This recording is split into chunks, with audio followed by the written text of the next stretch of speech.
네, 안녕하십니까. 자동차를 끄는 사람들은 대부분 한 번쯤은 경험해 보셨을 거예요. 운전을 하다가 엔진 경고등이 들어오면 굉장히 당황스러워서 두려우신 적 있으셨죠? 실제로 저 같은 경우도 전화 상담을 하다 보면 많은 분들이 물어봐요.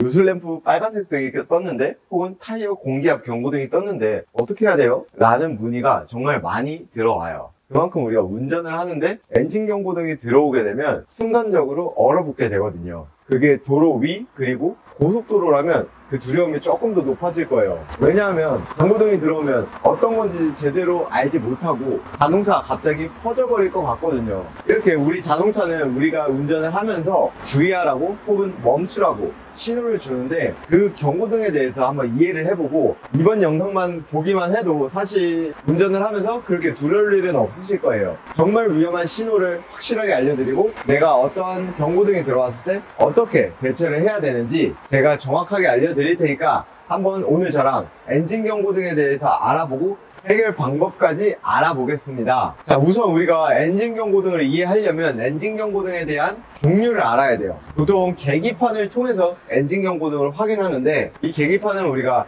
키 온 상태, 시동 걸기 직전 상태에서 모든 등이 점등이 됩니다. 이 등들이 잘 들어오는지 테스트를 하기 위함이고, 이건 경고등은 아니고 그 종류들이 나중에 떴을 때 우리에게 신호를 주는 건데, 초록색, 노란색, 빨간색 이렇게 세 가지로 구분이 됩니다. 초록색 같은 경우는 사실 우리가 어떤 등을 켜거나 기능을 켰을 때 나오는 거고, 전혀 위험한 게 아니라 어떠한 기능이 시작됐다라는 거예요. 예를 들면 뭐 전조등 그리고 크루즈 기능, 이런 기능들을 우리가 사용했을 때 나오는 거고, 노란 경고등 같은 경우는 여러 가지 신호값, 엔진 계통도 있고 연료 계통도 있고 미션 계통, 정말 다양한 센서들이 있잖아요. 자동차에 있는 이런 다양한 기능 중에 하나의 신호값 혹은 하나 이상의 신호값이 이상을 보였을 때 자동차에서 신호를 보냅니다. 그러면 엔진 경고등, 파이프 배관처럼 생긴 경고등이 뜨게 되는데, 이거는 지금 자동차에 이상한 신호값이 감지됐어요. 그러니까 이거 꼭 정비 받으셔야 돼요 하고 신호를 주는 건데, 보통의 노란색 경고등은 즉시 문제가 되는 경우는 없습니다. 바로 문제가 될 것 같으면 빨간 경고등이 들어오게 되는 거죠. 이 노란색 경고등에 대해서 자세한 거는 제가 또 진단기를 물려서 한번 체크를 해드리고 빨간 경고등을 제대로 한번 알려드려 보려고 합니다. 빨간 경고등은 사실 우리가 즉시 자동차를 멈춰야 되는 상황인 거예요. 예를 들어 요술램프 모양, 그 다음 배터리 모양, 그 경고등, 그리고 온도 게이지, 이런 종류의 경고등은 즉각적으로 자동차에 문제가 생길 수 있다는 신호예요. 예를 들어 요술램프, 엔진 경고등이 들어오면 자동차의 엔진 오일 레벨이 부족하다는 의미가 가장 큰데, 그렇게 되면 엔진 오일이 없으면 피스톤 작용해서 마찰이 생기게 되고 나중에 엔진이 망가져서 멈춰버릴 수가 있습니다. 그것뿐만 아니라 배터리가 좀 무서운데, 배터리는 우리가 배터리가 방전됐나 생각할 수도 있어요. 근데 그게 아니에요. 배터리 경고등이 들어왔다는 거는 배터리의 문제도 있지만 발전기에 문제가 있는 거고, 발전기는 우리가 엔진을 돌리면서 자가 발전을 하면서 자동차를 유지하는데, 발전기가 고장났으면 차를 운행할 때 발전기의 전기가 아니라 배터리의 전기를 사용하게 되고, 배터리의 전기는 한정적이죠. 이 한정적인 배터리량을 다 사용하게 되면 자동으로 시동이 꺼지는 거예요. 그래서 이 빨간색 경고등 같은 경우는 즉각적으로 우리 자동차와 생명에 위험이 있기 때문에 빨간 경고등이 들어오면 갓길로 빠르게 주차를 하고 조치를 취해야 되는 상황인 거죠. 이렇게 빨간색, 노란색, 초록색 경고등에 대해서 한번 알아봤고, 그러면 이런 경고등이 들어왔을 때 어떻게 대처를 해야 될까? 앞서 말씀드린 것처럼 빨간색 경고등은 즉각적으로 멈추셔야 됩니다. 이거는 도로 위에서 혹은 고속도로에서 달리다가 시동이 꺼져버리면 2차 사고, 3차 사고까지 큰 위험이 있을 수 있고, 멈춘 후에 정비소로 가서 정비를 하게 되면 부품 한두 개 교체하고 마무리를 지을 것을 계속 운전하다가는 엔진 보링을 하든지 냉각수 라인이 통째로 망가져 버린다든지 작은 문제가 굉장히 큰 문제로 커져 버립니다. 그러니까 빨간 경고등이 들어왔을 땐 즉각적으로 멈춘다. 이거 꼭 알아두셔야 되고요. 생각보다 이 빨간 경고등에 대한 해결법은 단순해요. 큰 문제가 생겼기 때문에 온도 게이지 같은 경우는 냉각수 계통을 싹 보면 되고, 브레이크 같은 경우는 브레이크 홀이 새는지 혹은 다른 문제가 있는지 체크해야 되고, 엔진도 마찬가지죠. 그렇지만 뭐 전문가들이 보셔야 정확하게 하나하나 해결해 나가면서 자동차를 수리할 수 있습니다. 두 번째로는 노란 경고등이에요. 이게 아마 가장 많이 뜰 겁니다. 이 경고등은 정말 많이 저도 전화 문의를 듣는데 사실 즉각적으로 해결할 수가 없습니다. 노란색 경고등은 수많은 경고등 중에서 한 가지를 띄워주는 건데, 앞서 살짝 말씀드렸는데 우리 자동차에는 여러 가지 계통의 신호값들이 있어요.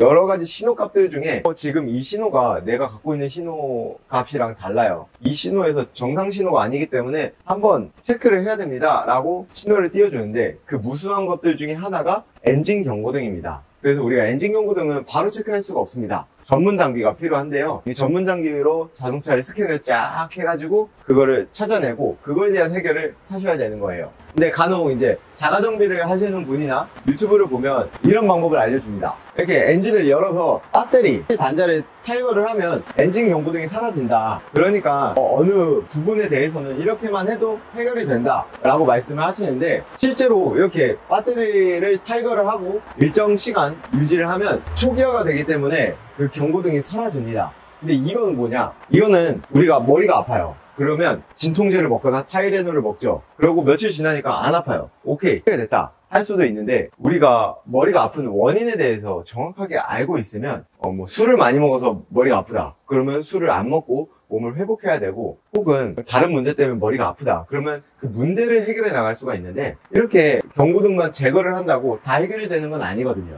간혹 주유를 하고 나서 경고등이 들어왔을 때 주유캡이 제대로 안 잠겼을 때 경고등이 들어오는 경우가 있어요. 그거는 문제가 되지 않기 때문에 사실 배터리 단자만 탈거를 해도 해결이 되고 문제가 되지 않아요. 사실 우리가 어떤 문제 때문에 이걸 하는지를 모르기 때문에 아무거나 배터리 단자를 제거해서 해결을 할 수는 없는 거죠. 사실 저희도 이 문제를 해결하려면 이 경고값이 있어야 해결을 할 수 있는데, 경고값을 제거해버리면 그때 당시에 어떤 문제로 이런 증상이 나타났는지 알 수가 없거든요. 만약에 내가 경고등이 들어왔다, 근데 갈 시간도 없고 그냥 이거 그냥 지워버리고 싶다, 정비소 가기 싫다, 그러면 하셔도 되지만, 만약에 이게 정말 궁금하고 어떤 문제인지 알고 싶으시면 정비소로 가서 장비를 통해서 어떠한 경고등이 들어왔는지를 체크해 주셔야 돼요. 요즘은 손쉽게 간단하게 스캔하는 스캐너도 있긴 한데, 그게 없으신 분들은 굳이 배터리 단자를 제거하면서 경고값을 강제로 지우지 마시고 정비소로 가셔서 해결을 하는 걸 저는 추천해 드립니다.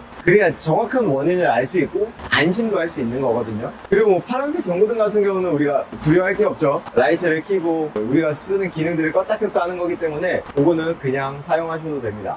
우리가 운전을 할 때 경고등이 들어왔을 때 제일 두려운 이유가 어떻게 해결해야 될지 모르기 때문에 두려운 거거든요. 근데 이제는 좀 아시겠죠? 빨간색 경고등 무조건 멈춰라, 그리고 보험을 불려서 해결하고 정비소로 가자. 노란색 경고등 즉각적으로 문제가 되는 건 아니기 때문에 문제가 떴을 때 빠른 시일 내에 정비소로 가서 어떤 센서, 어떤 값이 나왔는지 체크를 하고 해결을 하자. 그리고 파란색 경고등은 문제가 되지 않는다. 세 종류만 알고 있어도 될 것 같고, 노란색 경고등은 실제로 바로 멈추는 경우가 거의 없습니다. 그러니까 그 경고등이 떴을 때는 조금 가까운 정비소로 가셔서 점검하시면 돼요. 그리고 제가 아까 말씀드린 게 바로 이겁니다. 여기 단자, 마이너스 단자, 플러스 단자, 이 단자를 제거해버리면 배터리 전력이 없기 때문에 전원이 꺼지는 상태가 되거든요. 그러면 뭐 갖고 있던 신호값이 초기화가 됩니다. 일시적인 문제 때문에 신호값이 나왔으면 그걸로 끝나고 다시 뜨지 않는데, 이렇게 해도 한 번 더 뜬다 그러면 지속적으로 잘못된 신호값이 오고 있는 거거든요. 그러면 또 다시 뜨게 돼요. 그럴 때는 이걸로 해결되는 건 아니겠죠. 우리가 이제 실제로 원인을 찾아서 해결을 해야 됩니다. 그리고 제가 진단기 사용하는 법 한번 알려드려 볼게요. 진단기 같은 경우는 이렇게 우리 컴퓨터랑 연결을 하고 이 태블릿으로 확인을 하게 됩니다. 사정마다 조금 다른데 OBD 단자가 있는 곳이 있어요. 현대기아는 이렇게 핸들 옆에 있는 경우가 많고, 아니면 이쪽 아래쪽에 존재합니다. 그랬을 때 여기에 센서를 물려주고, 시동은 걸지 않고 키온, 브레이크 밟지 않고 2번 눌러줍니다. 키 온 상태에서 이제 오토 스캔을 하고, 정말 많죠. 여러 가지 엔진, 자동 변속기, 에어백, 여러 가지 센서들 중에서 하나가 뜨는 거예요. 이 안에도 또 여러 가지가 있어요. 스캔을 하면서 저 같은 경우는 지금 경고등이 없기 때문에 아무것도 뜨진 않는데, 하나하나 시스템들을 체크를 해서 문제점을 파악하는 거죠. 이런 거는 뭐 일반인들이 하기는 어렵고, 뭐 정비소를 가면 이 중에 하나를 이제 체크하게 되는 겁니다. 특히 이런 노란 경고등 들어왔을 때 진단기를 꼭 체크를 한번 하셔야 돼요. 네, 저희 차량은 아무 문제가 없습니다. 고장값이 없기 때문에 아무것도 뜨지 않았고요. 네, 오늘은 엔진 경고등에 대해서 알아봤고, 혹시나 더 궁금한 게 있으면 아래 댓글란에 한번 더 적어주시고요. 그 댓글에 제가 영상을 하나 띄울 건데, 그 영상을 보고 혹시 타이어나 정비를 하러 오실 건데 저희 매장과 근처에 있으시다 그러면 제가 이제 할인 이벤트를 하고 있어요. 그거 클릭하셔가지고 그 영상에 들어가시고 거기 댓글에 보면 이제 링크 하나 있거든요. 몇 가지 정보만 기입해 주시면 제가 한번 문자로 안내해드리고 궁금할 때 오시면 제가 10,000원 할인해드리니까 그거 꼭 한번 체크하세요. 요즘 제가 이제 유튜브를 하니까 종종 이제 고객님들이 오셔서 잘 보고 있다 이런 말씀을 해주시는데 정말 힘이 나고 기분이 좋습니다. 물론 뭐 그걸 보는 것 자체가 중요한 것보다 제가 더 좋은 정보들을 좀 제공을 하고 자동차를 타는데 더 안전하게 그리고 정비소를 가는 게 좀 두렵거나 정비소를 갈 시간이 없으신 분들에게 그런 정보를 제공할 수 있으면 좋을 것 같다는 생각을 많이 하고 있습니다. 그래서 요즘